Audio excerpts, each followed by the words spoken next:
Olha, Mauro, esse é o Trebit, é o radinho que sua mãe, você deu sua mãe. Isso, da Stun, chega perto de um vai dar um Stun, você vai parar, você botar um vai dar Stun. Legal, legal, muito bom. Não tem preço, não é caro. Assim que o cara estudar, aí tá sendo o outro. O pessoal tentar salvar ele, né? Você parece com o Toninho, né? Mas fica mais forte. Aí eu vi um local grande lá e sabe assim, aonde se vai se reunir ou se reunirá Rachel. a igreja. A igreja. Essa igreja que tá aí?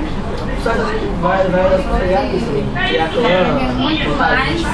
A igreja virou comércio. A igreja virou ponto turístico. Prêmio do salário, Reais.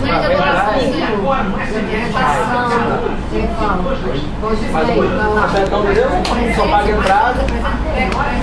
Ok. E aqui está o Valdomiro. E aqui é a minha sogra costurando a bermudinha pra mim.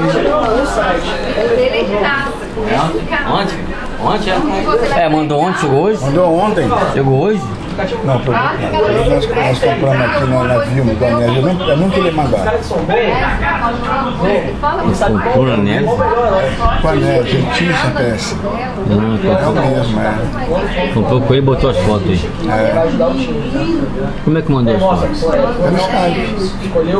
Só foi tudo de noite.